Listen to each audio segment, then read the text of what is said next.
तहरीक लब्बैक पाकिस्तान के सरबराह साद हुसैन रिजवी और अनस रिजवी कहाँ हैं? ये इंतहाई अहम सवाल है जिसका जवाब हर कोई जानना चाहता है। क्या साद रिजवी मफरूर हैं या फिर पुलिस की तहवील में हैं? हुकूमती बयानात क्या हैं और तहरीक लब्बैक पाकिस्तान ने क्या दावा किया है?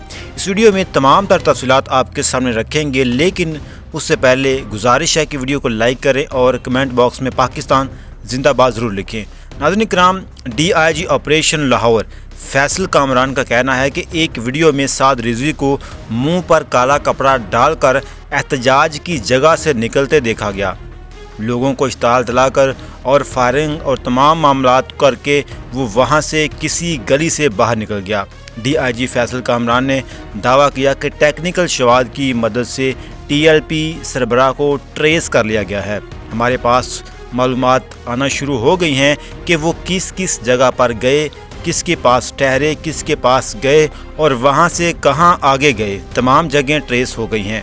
इनका कहना था कि जिन्होंने ये सारी खराबी की, जितनी जानें गईं, पुलिस वाले ज़ख्मी हुए, सरकारी और निजी अमलाक का नुकसान हुआ, बहुत जल्द वो कानून की गिरफ्त में होंगे। जब इनसे पूछा गया कि क्या साद रिजवी पुलिस या कानून नाफज करने वाले किसी अदारे की तहवील में हैं, तो उनका कहना था कि साद रिजवी पुलिस की तहवील में नहीं और अभी भी भागे हुए हैं। वज़ीर मुमलकत बराए दाखिला तलाल चौधरी का कहना है कि पाकिस्तान तहरीक लब्बैक के धरने नाकाबिले बर्दाश्त हैं और ये रियासत पाकिस्तान का फैसला है कि जत्थों के हाथों ब्लैकमेल नहीं होना। हुकूमती सतह पर भी ये बात सामने आई है कि TLP के धरने नाकाबिले बर्दाश्त हैं।